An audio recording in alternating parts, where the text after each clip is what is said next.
Houve, porém, alguns homens que se agregaram a ele e creram. Entre eles estava Dionísio, o Areopagita, uma mulher chamada Dâmaris, e com eles outros mais. Ou seja, não foi perdido. Paulo se utilizou dos elementos daquela poesia grega, da filosofia grega, pregou fazendo uma enculturação, né? Fazendo o evangelho entrar dentro daquela cultura, dentro daquela poesia, e pregou o evangelho. Então, isso aqui é que deve mexer com cada um de nós, porque aí me leva para as duas bolas que nós levantamos aqui. Você falou que eu resgataria, eu vou resgatá-las agora. Quando você provocou uma fala agora há pouco, você disse do ensino, do que nós estamos ensinando. Olha aqui, gente, o Paulo ensinando com profundidade dentro da cultura daquele povo, porque ele conhecia a Bíblia. O que está acontecendo é que nós temos uma geração de pessoas que não conhecem a Deus nem a obra das suas mãos. As pessoas são extremamente rasas de Bíblia.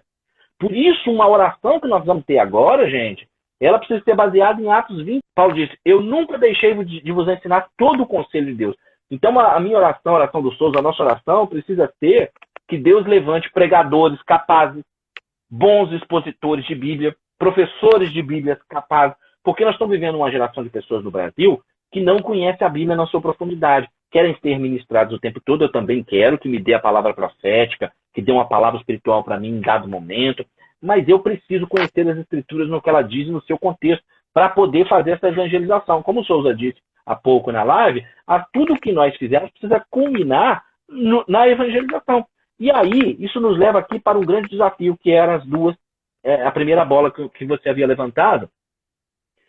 Aqui no canal, por exemplo, eu tenho uma playlist de novos convertidos. Mas, gente, Souza, não dá para ficar toda a vida na igreja com um ensino minimalista. Falando para o sujeito, primeiros passos na fé. E me permita dizer uma coisa, eu quero que você esteja muito franco, você pode falar na sequência aí. E, às vezes, prendendo as pessoas numa microética. Da questão de fumar, de beber, de decote, de roupa justa, de etc. Então o sujeito vem, aí às vezes as igrejas acabam mantendo ele no ensino minimalista, que é aquela coisa, primeiros passos e tal, o espiritual, mas não contextualiza o sujeito para a vida, não ensina o que diz a Escritura, quando na verdade as Escrituras dizem. Elas dizem sobre pena de morte, elas dizem sobre a questão de matar e morrer, elas dizem sobre a propriedade privada, ela diz sobre o aborto, ela diz, mas as pessoas não sabem que ela diz, e mantém as pessoas ali cativas no ensino minimalista e numa microética, numa coisa que aí o sujeito chega na escola, chega na faculdade, chega no trabalho, às vezes com pessoas mais esclarecidas, e ele não sabe o que as Escrituras dizem. Então ele fica pensando que, puxa vida, lá na igreja eu vou cantar Compreendem Fé, minha alma está cheia de paz e tal, mas na faculdade não dá, no trabalho não dá para viver, porque ele acha que também pregar e ser cristão e desenvolver uma visão cristã de mundo, pensar biblicamente, ele acha que é chegar e fazer uma propaganda do evangelho naquele lugar, quando não é. É, na verdade, viver justo e piedosamente. Filipenses capítulo 3 diz que Cristo separou para si um povo zeloso de boas obras. Porque as obras não salvam, mas são o testemunho do salvo. Nós não fazemos boas obras para sermos salvos, mas porque somos salvos. Então existe uma maneira ética de se viver que vai muito além do não posso, porque na verdade o evangelho é a religião do posso todas as coisas, nenhuma coisa me é proibida, eu posso fazer o que eu quiser, mas eu não vou me deixar dominar por nenhuma delas. Todas as coisas me são listas, mas nem todas convêm. Então existe uma coisa que é preciso acordar, e dá tempo de acordar, e nós estamos acordando, trabalhando aqui cultura e fé cristã. Né? Essa era a primeira. A segunda era relacionada, a primeira era essa questão do ensino, e a segunda eu vou lembrando ao longo da nossa discussão, da nossa conversa. Devolve aí o bate-bola. Olha,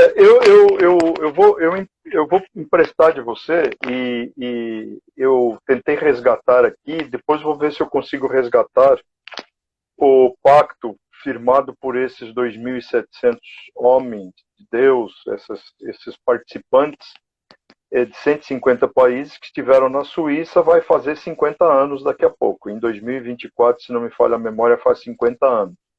E nas minhas aulas de missões, e eu sei que você também gosta desse assunto, há uma frase que eu uso do Pacto de Lausanne, depois eu quero resgatar o tópico, que eu acho que é o tópico mais importante, falando em termos de cultura, que é evangelização e cultura. Mas aqui, no ponto que fala sobre a igreja e evangelização, que eu uso na minha aula, eu estou com ela aberta aqui, inclusive, eu resgatei isso, ele diz, a igreja é antes a comunidade do povo de Deus do que uma instituição. E não pode ser identificada com qualquer cultura em particular, nem com qualquer sistema social ou político, nem com ideologias humanas. Por quê? Porque a igreja é para todos e com todos. Por isso que ela não pode ter uma identificação, ela não pode ter uma certa preferência. Então ela tem que ser universal. Agora deixa eu ver aqui, aquele texto, eu quero ler o texto para que os irmãos entendam que a gente estava falando sobre a questão do Pacto de Lausanne. Deixa eu ver se o meu link está certo aqui. Eu acho que é um dos itens, é um dos tópicos que fala sobre evangelização e cultura. Inclusive tem uma fundamentação bíblica para isso. Marcos 7, Gênesis 4, 1 Coríntios 9, Marcos 7, 8, 9 e 13. Mas enfim, o texto diz assim, o tópico é evangelização e cultura. Ele diz o seguinte, o desenvolvimento de estratégias para a evangelização mundial requer metodologia nova e criativa. Com a bênção de Deus, o resultado será o surgimento de igrejas profundamente enraizadas em Cristo e percebam isso, queridos, é nisso que eu me apego, que a igreja tem que começar a resgatar esses valores e treinarmos pessoas aqui dentro. Capacitarmos nossos jovens, nossas crianças, nossos adultos aqui dentro. É dar cursinho, é dar orientação, é fazer lives sobre cultura, é mostrar para eles o valor disso. Olha o que ele diz então. Profundamente enraizadas em Cristo e estreitamente relacionadas com a cultura local. A cultura deve sempre ser julgada e provada pelas Escrituras. Ou seja, o que as Escrituras dizem sobre determinada cultura? Porque o homem é criatura de Deus. Parte de sua cultura, note como a palavra cultura aparece frequentemente nesse tópico. É o tópico que mais enfatiza a cultura. Porque parte de sua cultura é rica em beleza estética, veja, e em bondade, formação de caráter, fruto do espírito. Porque ele experimentou a queda.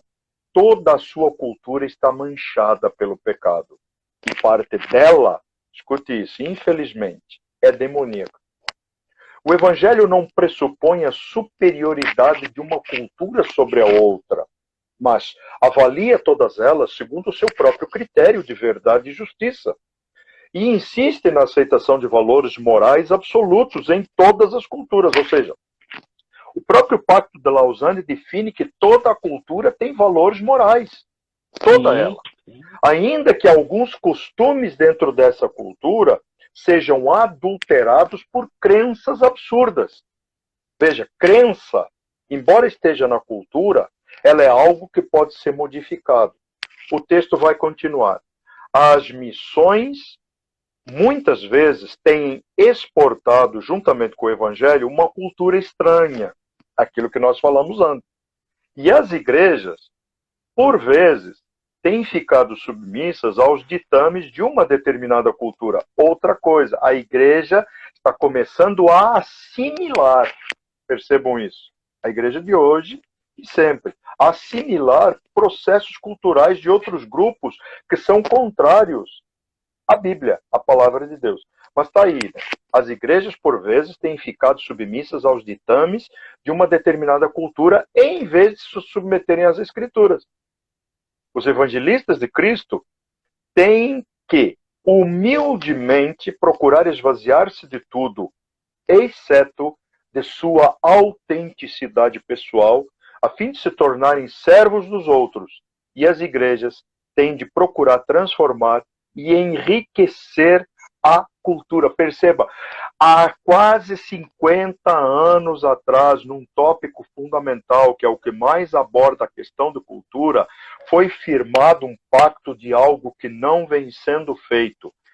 As igrejas têm de procurar transformar e enriquecer a cultura. Que cultura? A cultura de outros e a sua própria cultura, mas fazendo tudo isso para a glória de Deus. Gente, esse tópico aqui dentro do Pacto de Lausanne, ele é absurdamente fundamental para aquilo que eu venho defendendo nos dias de hoje, sabe?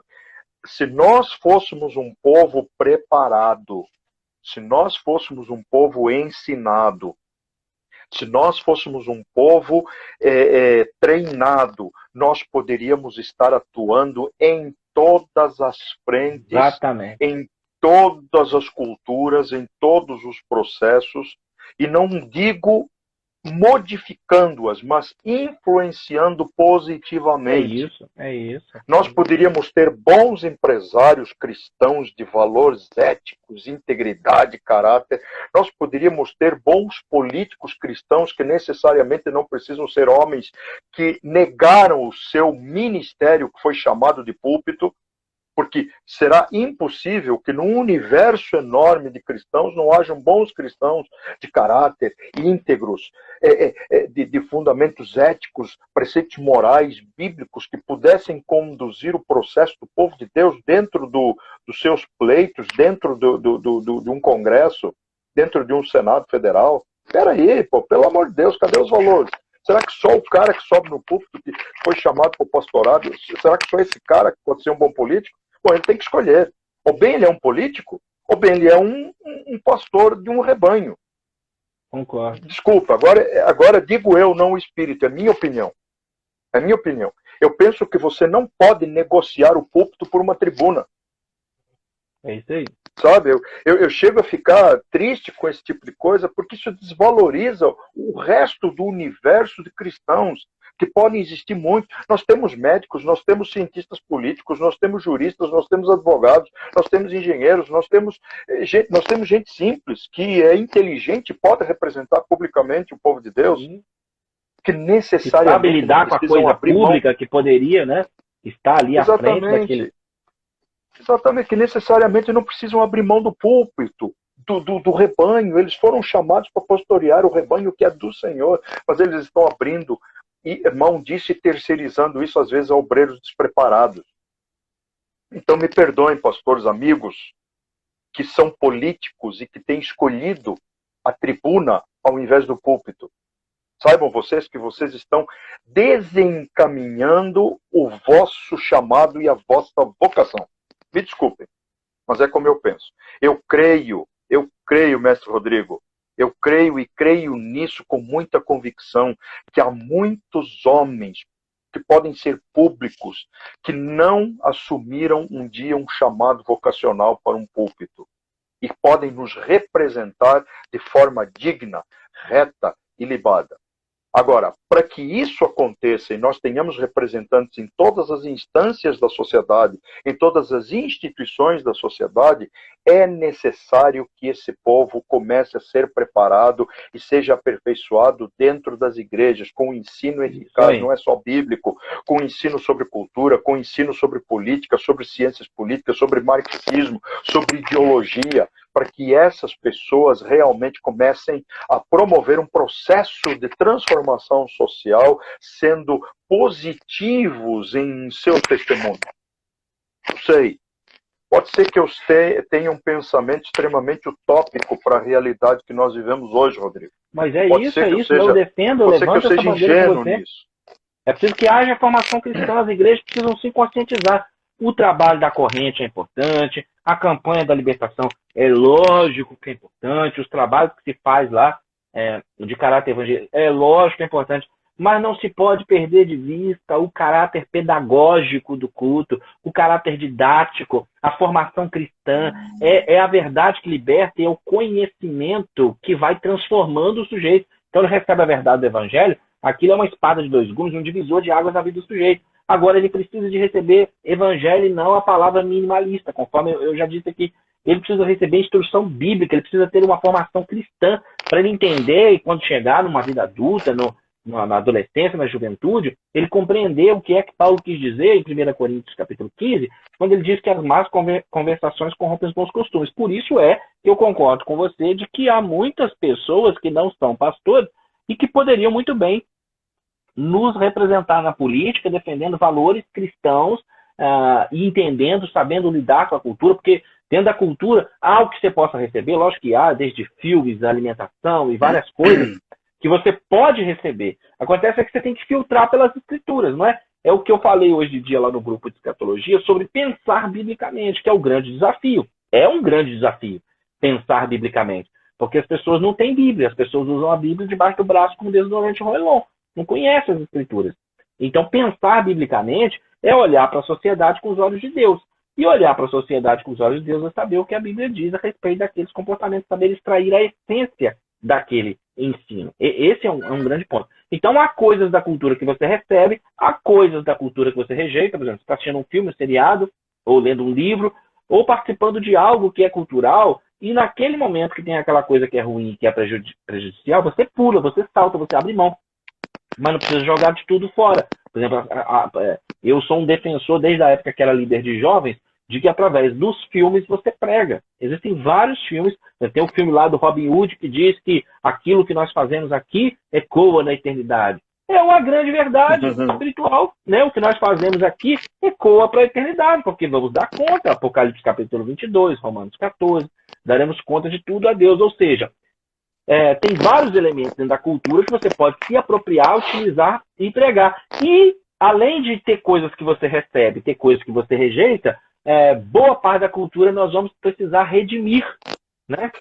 Utilizando aquela coisa, conforme eu estou falando, para a pregação do evangelho, aquela roupa, aquela situação que, de repente, ela é dita na sociedade como algo degradante, você pega aquilo e, de alguma forma, transforma pelo evangelho. Mas, pastor, como é que, biblicamente, nós vamos redimir a cultura? Nós vamos redimir a cultura fazendo de acordo com 2 Coríntios, capítulo 10, versículo 3 ao 5. Que esse é o texto, esse texto é poderosíssimo, Souza.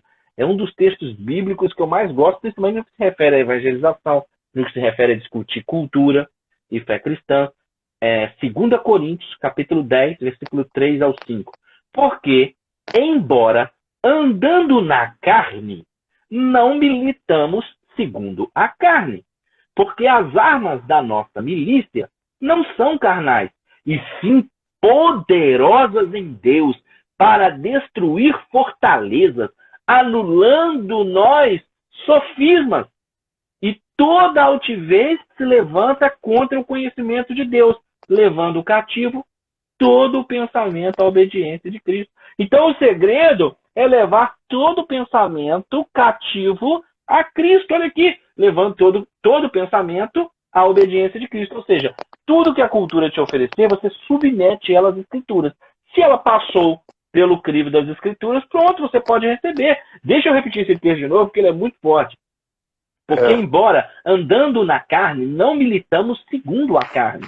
Porque as armas da nossa milícia não são carnais, e sim poderosas em Deus para destruir fortalezas, anulando nós sofismas e toda altivez que se levante contra o conhecimento de Deus, e levando cativo todo o pensamento à obediência de Cristo. Isso é muito poderoso, gente. A receita, a resposta está aqui, né? Da maneira de lidar com a cultura. Agora, é muito importante que quem está assistindo, eu vou até dizer essa coisa.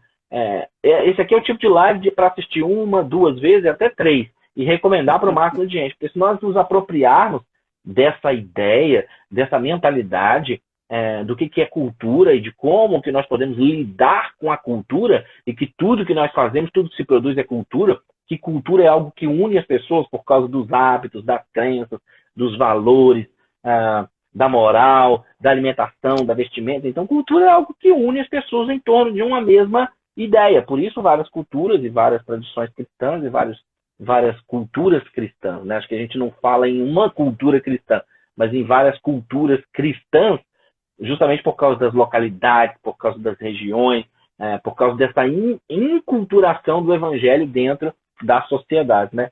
Manda aí, Souza. Pois é, eu olho para esses textos aí e eu fico me perguntando, né? O que a igreja, sabe, tem feito, o que nós realmente temos feito, né? Eu devotei décadas da minha vida à área de ensino e sempre procurei ensinar as pessoas que participavam dos meus eventos a pensarem, a serem cabeças pensantes. sabe, a refletir. E tanto que quando eu às vezes falo, pastor, onde que está tal texto, por exemplo, necessariamente nós não precisamos lembrar de todos os textos bíblicos. Mas eu digo, gente, está entre Gênesis 1 e Apocalipse 22. Corre atrás e você vai descobrir. Por quê? Porque eu quero que as pessoas metam a cara, mergulhem na palavra de Deus, absorvam, bebam da fonte. Bebam dessa fonte. Por quê? Porque se eu quero promover mudanças, tanto dentro quanto fora da comunidade onde eu estou, eu preciso ter os meios certos, os meios corretos, e os melhores meios são aqueles que vêm da fonte que é Cristo. Isso aí. Veja, Paulo enfrentava embates teológicos, embates filosóficos, embates com judeus, embates com Roma. Por quê? Porque o cara trafegava nesse mundo com total tranquilidade e segurança. E sem medo de enfrentar o mundo ao redor dele. Ele fazia prevalecer os seus direitos de cidadão, quanto ele fazia prevalecer o seu chamado apostólico em Cristo Jesus. Agora, o grande problema que eu vejo hoje é que me parece que a igreja que não é omissa parece que quer correr demais. Porque há uma ala que é omissa. Há uma ala que está mais preocupada com a corrente das 7 chaves, com encher a conta, com resolver os seus problemas, com as suas necessidades, digamos assim, mais urgentes. O que não é errado, né? Não estou criticando, não acho errado, eu acho que nós temos que sim correr atrás do nosso bem-estar. A palavra de Deus nos dá essa prerrogativa, só precisamos entender que os benefícios da cruz não são materiais. Sim. O material é presente de Deus, é agregado. Os benefícios da cruz são paz, amor, esperança, cura da nossa alma, salvação. Então, quando a gente começa a pautar a nossa vida nas necessidades materiais, ou na busca do materialismo, será que nós não estamos exercendo o marxismo cultural dentro da nossa igreja, que é puramente materialista? Que é puramente materialista? A gente fala muito em hegemonia cultural, que foi implantada pelo cara lá da Itália. Não vou ficar dando spoiler para ele, porque ele não me interessa. Mas que tal a hegemonia bíblica? Que tal a hegemonia da cultura bíblica? Que tal a hegemonia dos valores e dos preceitos éticos e morais? Que tal implantar essa hegemonia? Ou nós não merecemos? Ou só eles têm o direito a esse nome? Ou a esse processo? Sabe? Então, o que nós temos que começar a pensar, Rodrigo, é em não perdermos os valores que nós temos dentro da própria igreja. Sabe? Não perdermos esses valores. Nós temos uma porção de cristãos desigrejados, e não é por conta da pandemia, porque eles já existiam antes da pandemia. Eles já existiam. Agora, veja bem, quando eu olho para a pauta, para as características do cristão desigrejado, eu vejo que são cristãos não inseridos numa cultura correta e, muito pelo contrário, estão criando a sua própria cultura. Por exemplo, professam a fé em Cristo, não é isso? São cristãos, professam a fé em Cristo, mas eles estão numa posição cômoda e confortável de descer o pau nas igrejas, de descer a lenha, de criticar meio mundo. Veja bem, a nossa crítica aqui, quando nós criticamos, é no sentido de um processo de mudança interna. Exato. Nós estamos fazendo algo, nós estamos mostrando um caminho. O pessoal fala muito, mas não mostra. Nós estamos mostrando o caminho. Estamos mostrando o caminho. Não é a crítica pela crítica. É falar que precisa avançar e mostrando como. Exatamente. Aí veja, alguns outros acham, outro grupo acha que a fé cristã ela pode ser muito bem exercida fora da comunhão eclesiástica, sendo que tem que existir comunhão. Ainda que virtual, como a pandemia provocou, houve certa comunhão. Houve certo despertamento, mas também houve um processo de acomodamento, né? Porque existe aquele cara que se sente bem consigo mesmo. Eu gosto de comunhão comigo e comigo mesmo eu me sinto em comunhão. Tá? Tudo bem. Eu concordo assim, nós, por exemplo, professores, eu, no meu caso, me sinto assim, eu tenho um temperamento melancólico-colérico, ou colérico-melancólico. A maior ênfase é no melancólico. Por quê? Porque é uma característica do cara que ensina, do introspectivo, do pensador. Então, às vezes, eu me sinto muito bem comigo mesmo. Não vou negar isso. Porque nós precisamos desse tempo de caverna.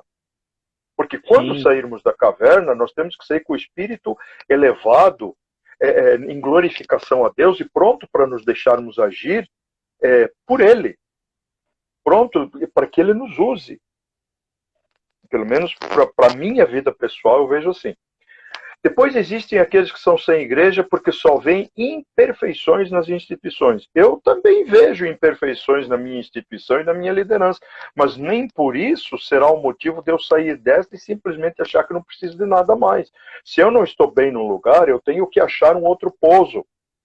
Eu tenho que achar pastoreio para a minha vida, porque não existe pastor sem pastoreio, não existe professor sem pastoreio, não existe conselheiro sem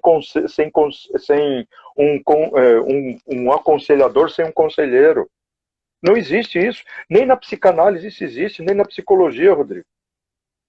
Sim. Mesmo nós que temos certa formação em pedagogia, psicopedagogia, sabe? Nós sabemos que nós precisamos de alguém nos respaldando, entendendo que nós precisamos de cuidado. Nós, como conselheiros da parte de Deus, professores da parte de Deus, nós precisamos de ter conselho, nós precisamos de ter uma guarda, de ter uma estrutura espiritual que nos abrace. Precisamos disso. Então, veja, os critérios para o ser igreja, né? O ser idealista, sabe? Ignorando que eu olho as imperfeições dos outros, mas eu não vejo as minhas. Peraí. A imperfeição do outro começa no meu discurso de eu achar o outro imperfeito. Já começa na minha imperfeição. Outros usam isso como meio de justificar o seu abandono da fé, esfriamento na fé. Sabe, é mais fácil, Rodrigo, é mais fácil racionalizar, é mais fácil projetar, é mais fácil sublimar, é mais fácil fazer uma série de coisas jogando a culpa nas costas do outro do que assumir a própria culpa. Eu não estou bem.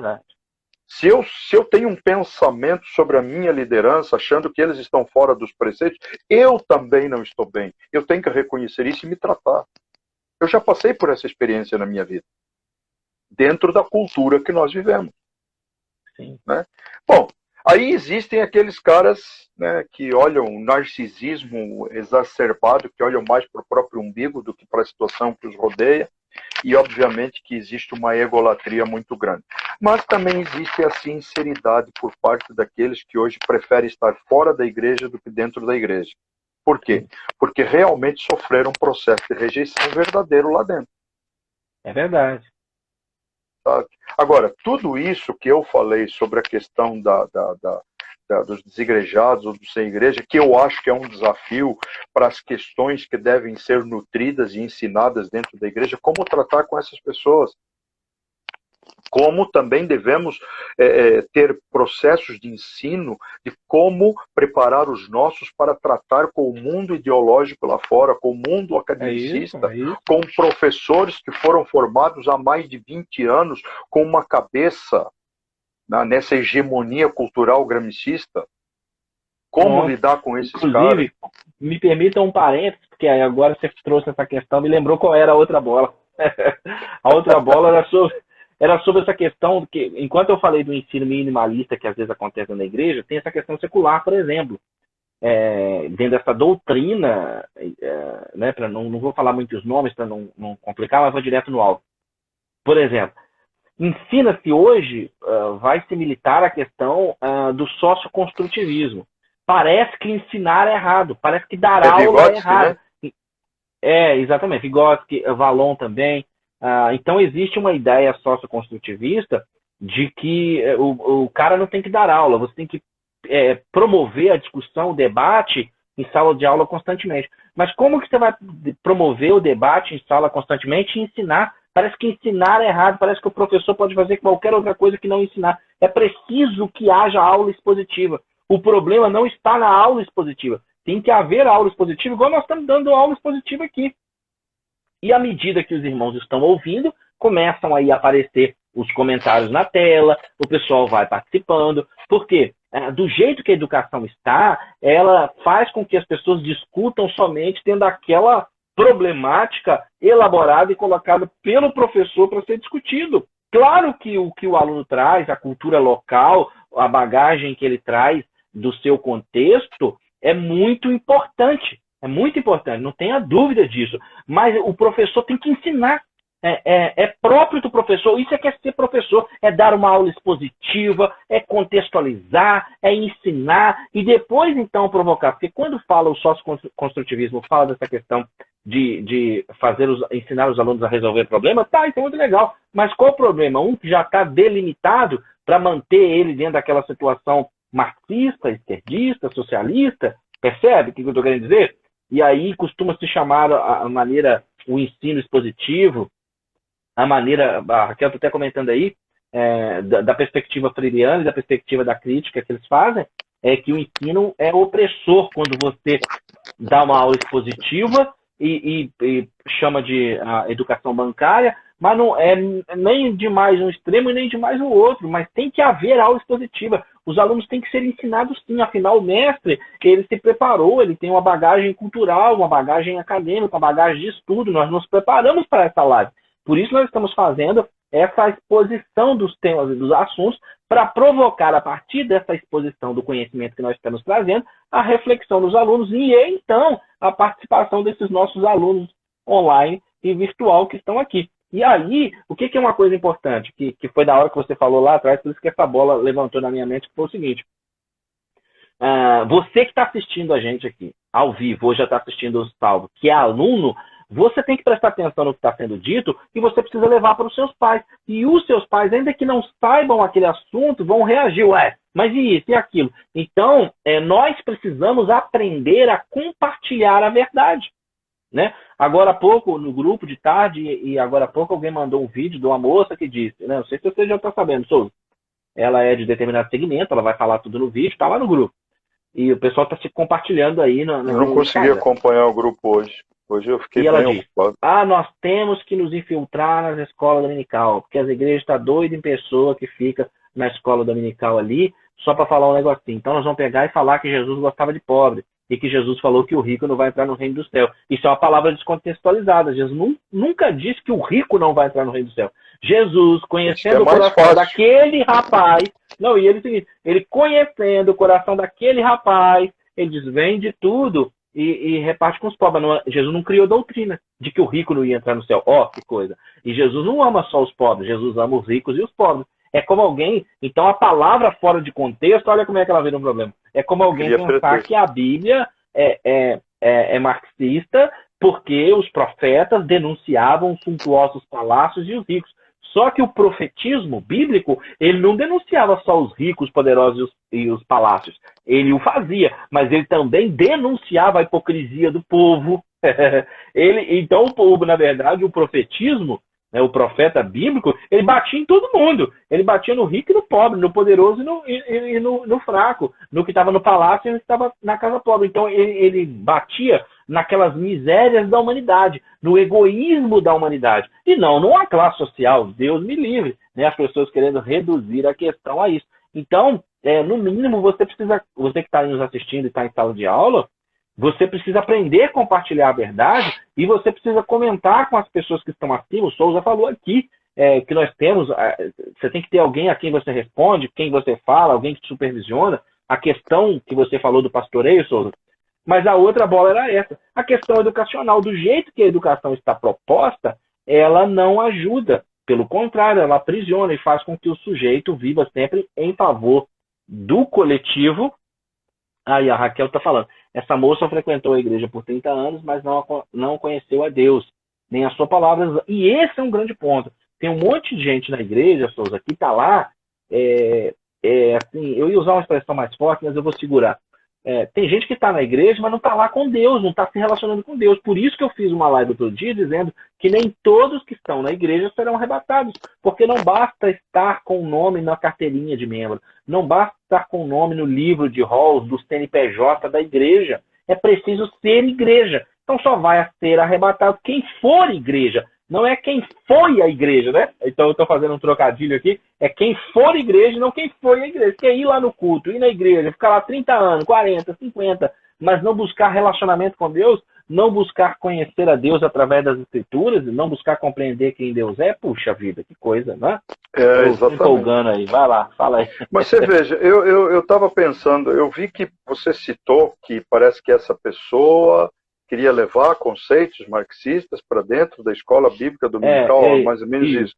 Pois é, mas interessante, uma coisa que me chama muito a atenção, muito a atenção, o Marx, né?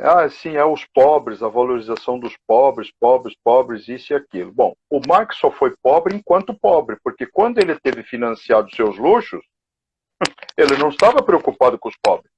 Percebo isso. E o Hegel, o Engel lá, o Friedrich Engel, filho de empresário, filho de industrial, também tinha seus luxos. Então, enquanto o Engel financiou os luxos do seu Marx, estava tudo certo. Bons vinhos, charuto, né?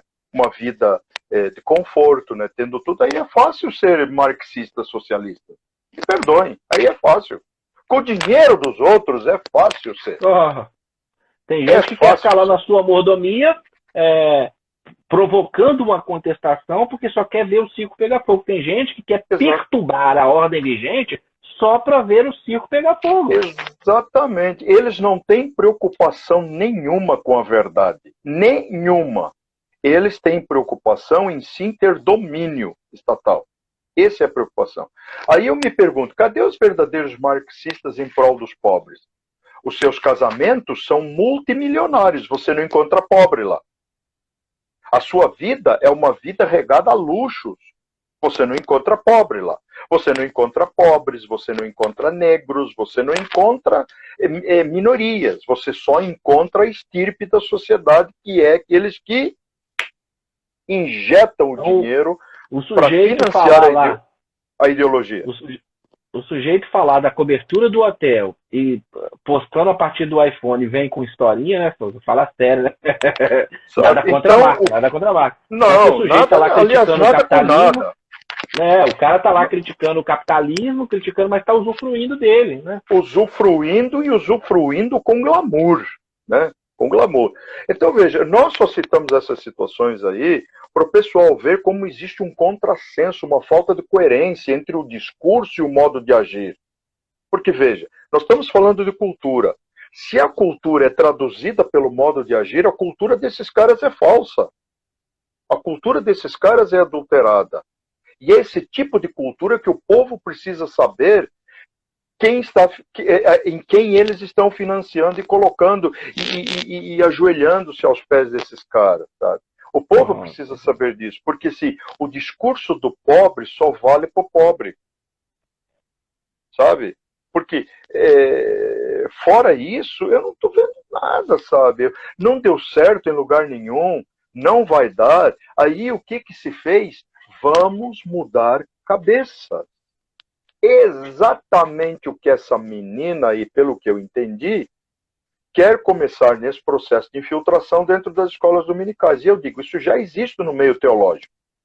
Porque já existe um meio teológico dentro dos teólogos liberais que abraçaram e receberam a herança da escola de Frankfurt. Esses teólogos liberais na Alemanha, na Holanda, na Europa, etc., e hoje nos Estados Unidos, esses caras abraçaram a égide da escola de Frankfurt, sabe? De Adorno, de Habermas e de tantos outros. E, obviamente, que, por tabela do marxismo e da evolução do fabianismo, que é o gramscismo.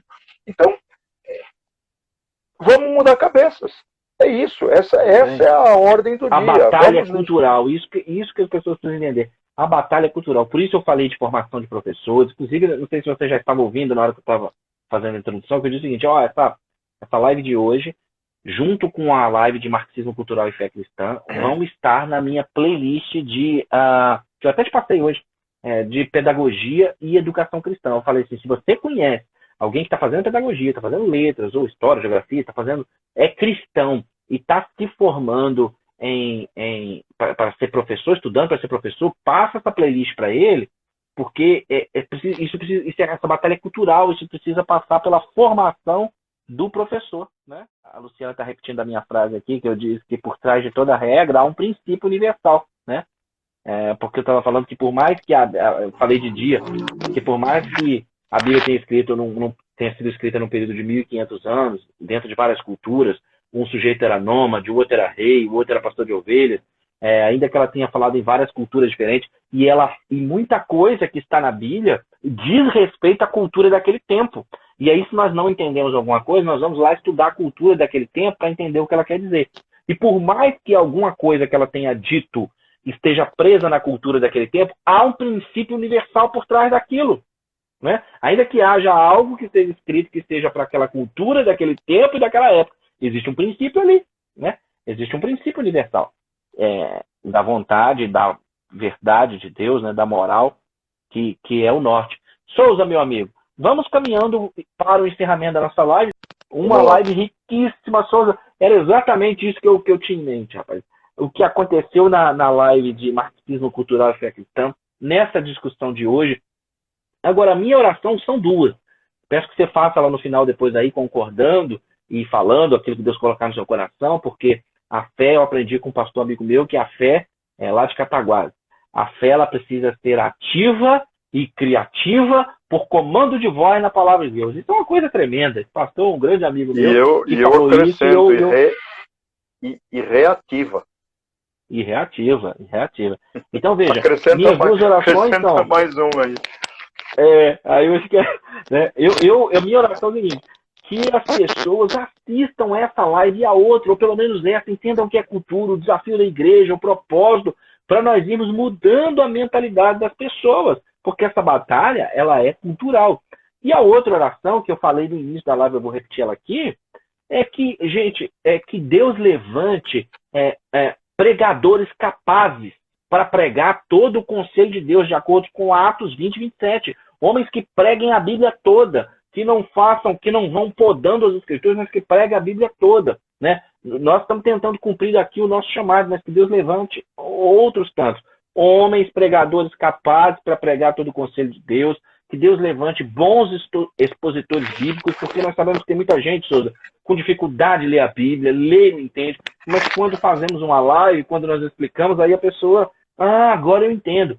Então que Deus possa levantar vários outros expositores bíblicos, bons professores de Bíblia, para que as pessoas entendam o que de fato dizem as Escrituras e que possam ser libertas e possam ser pessoas para poder anunciar o Evangelho com força e com autoridade. Então são duas orações. Que as pessoas assistam, reassistam e compartilhem essa live sobre cultura e fé cristã, e então que Deus levante pregadores capazes, comprometidos com a sua palavra, para anunciar todo o conselho de Deus, bons professores de Bíblia, bons expositores bíblicos. Pastor Ricardo Souza, meu amigo, muito obrigado, que Deus te recompense, te retribua milhões de vezes mais a vida que você está doando para estar aqui junto comigo, ensinando a esse povo. Muito obrigado a todos vocês que estão online e obrigado a vocês que já estão assistindo esse vídeo salvo no YouTube e no Instagram. Palavra e depois oração está com o Souza. As considerações finais agora, então. Olha, fica aí à vontade. Com base naquilo que você falou do pedido de oração, que Deus levante pregadores, professores, eu acrescento isso. Eu quero que Deus levante realmente professores preparados, verdadeiros apologetas do século XXI, comprometidos com a palavra de Deus e com a unção e a graça do Espírito Santo. Para fazer um fechamento nessa questão da cultura, se a cultura ela se configura na tradição que é passada, legada de gerações para gerações, vindo dos avós, dos pais, dos filhos, e que orienta o pensamento e, obviamente, o posterior comportamento de um grupo, o modo de agir, né, as expectativas, as suas crenças precisam ser estabelecidas com bases sólidas. Ora, com base nesse conceito de cultura, eu olho para a atualidade.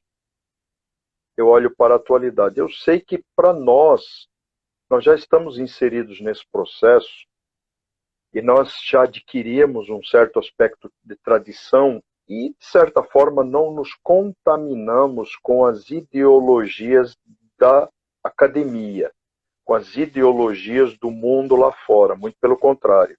E também não distorcemos os verdadeiros princípios e doutrinas bíblicas que estabelecem certos padrões para convívio como corpo civil que nós somos, um corpo social. Então, o que eu estou vendo? Lembra que eu falei uma expressão que o povo de Deus hoje quer correr no afã de tentar recuperar aquilo que perdeu. Ora, nós perdemos durante décadas, não vamos conseguir recuperar em poucos anos. Então nós temos que entender que para que isso se torne tradição e legado, os meus filhos têm que adquirir isso, os meus netos têm que adquirir do pai deles, e essa mudança de pensamento passando de pai para filho e de alunos para que esses alunos, ao invés de correrem das escolas, eles se aprofundem nas escolas.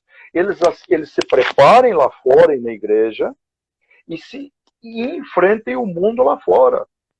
Enfrentem o javali selvagem, enfrentem, sabe, como a gente viu no Salmo, enfrentem o mundo lá fora, mas enfrentem com galhardia e defendendo a verdade que eles creem. Esse princípio universal, que é Cristo acima de tudo, Cristo como cabeça, como princípio de originalidade e primordialidade da igreja, que é o que rege as nossas vidas, entendendo que é Ele que está regendo as nossas vidas. Então, é óbvio que isso tem vínculos políticos.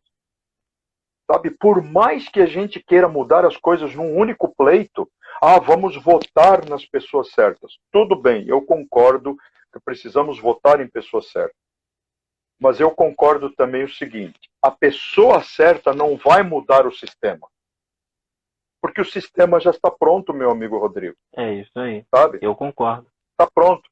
A política em si, ela não vai mudar enquanto esses mesmos paradigmas permanecerem inalterados.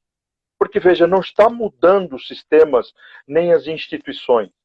Enquanto não houverem, Rodrigo, e os demais que estão nos ouvindo, vocês que estão conosco, escutem o que eu vou dizer, porque é como eu creio. Enquanto não houverem mudanças culturais da nossa parte, mudanças de pensamento e mudanças no nosso processo de aprendizado dentro das igrejas, porque é dentro das nossas famílias cristãs e é dentro das nossas igrejas que se ensinam os verdadeiros valores, para que os nossos jovens sejam fortalecidos no Senhor e hábeis na argumentação para enfrentarem qualquer discurso ad hominem lá fora. Para que enfrentem professores ideólogos de plantão, enfrentem professores marxistas, que com certeza vão ser a grande maioria dentro da academia. Só que tem um detalhe, se nós não prepararmos jovens para serem os futuros professores, eu pergunto, onde fica a nossa tradição cultural cristã? Onde ficam os nossos valores morais e éticos? Onde ficam os nossos valores familiares? Onde eles vão ficar? Vão ficar relegados dentro da igreja. Enquanto isso, nas universidades, eles continuam comandando. Por quê? Por quê? Porque, infelizmente, as instituições já estão, como a própria academia, como as próprias universidades, já estão contaminadas. E aí elas passam apenas a serem dirigidas por cabeças que foram eleitos, mas que não vão mudar a contaminação que já está instaurada lá dentro.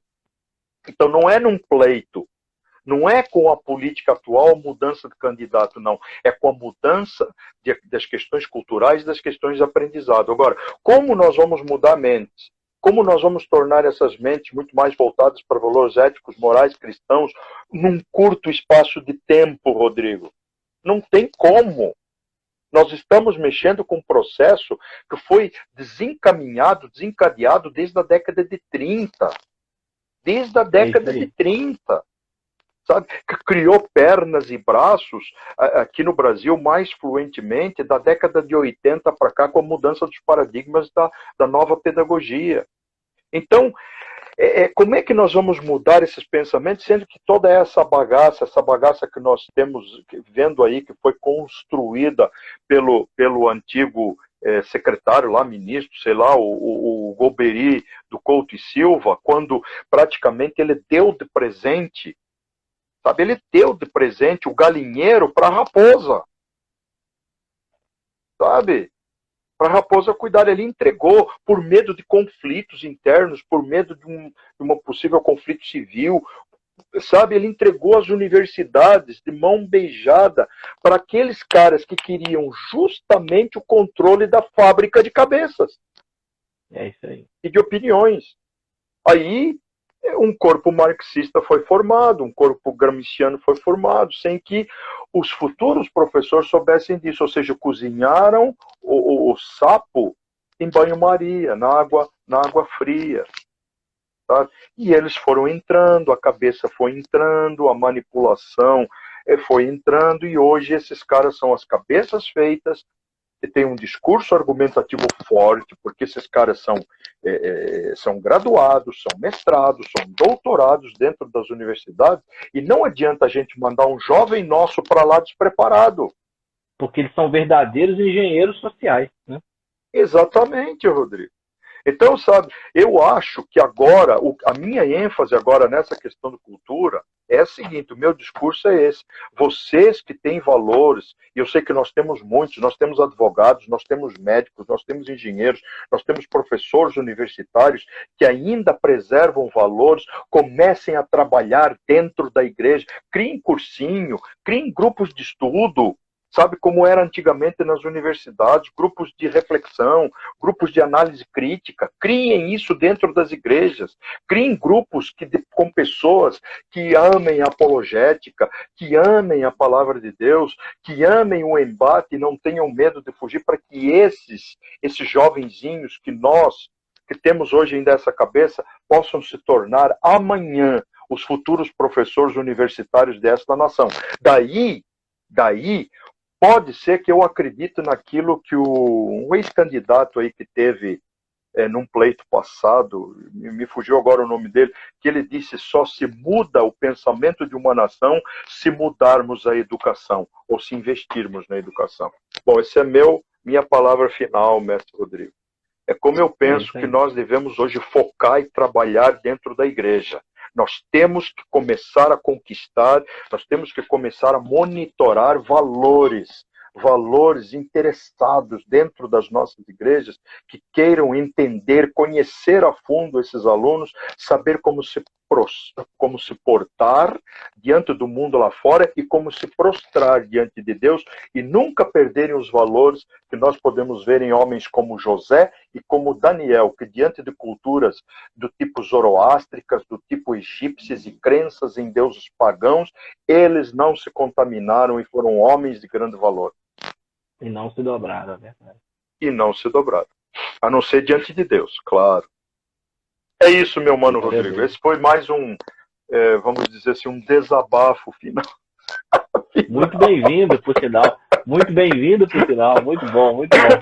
Era isso que eu esperava que a gente conseguisse fazer aqui, porque eu tenho certeza, a gente sabe que depois o povo assiste muito mais aí, e eu tenho certeza que isso vai trazer muito mais esclarecimento, que o Espírito Santo vai trabalhar esse conhecimento, né? Porque o Espírito Santo, ele não faz o sujeito adivinhar, né? Ele faz lembrar, ele traz a memória que aprendeu, né? Sabe, mano Rodrigo, o meu coração queima, sabe? Meu coração realmente queima por uma academia bíblica, uma academia cristã de valores. Mas essa academia, assim, não é um espaço físico, é uma academia geral, dentro das igrejas, sabe? De pessoas que se levantam, de pessoas que tenham conhecimento. Veja bem, olha o meu coração queimando. Pessoas que têm conhecimento, mas cujas vidas são cheias do Espírito Santo, cheias do poder de Deus, cheias de temor pelo Senhor, mas cheias de coragem diante do mundo. O meu coração queima por isso. Glória a Deus, amém. Agora, isso não se faz da noite para o dia. Isso precisa pagar um preço.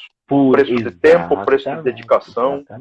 Exatamente. Bom, Nós enfim, estamos aqui há tantos anos nessa questão do estudo e agradou a Deus agora esse negócio de live, né? Desde 2 anos para cá. Então tem coisas, Deus se utiliza das coisas. Provérbios 16:33 a sorte se lança no regaço, mas do Senhor procede toda a determinação. Então às vezes acontecem coisas que a gente não entende por quê, mas Deus vai utilizar daquela coisa, né? Então com essas lives eu acredito que as pessoas estão tendo acesso a conhecimento que elas só teriam na academia, ou talvez numa pós-graduação, ou talvez no mestrado, no doutorado, e nós estamos tentando trazer na linguagem mais comum possível, mas temas fortíssimos, que realmente podem abençoar e dar o tom aí para esse estudo, para essa busca, para uma vida cheia do Espírito Santo e cheia de conhecimento.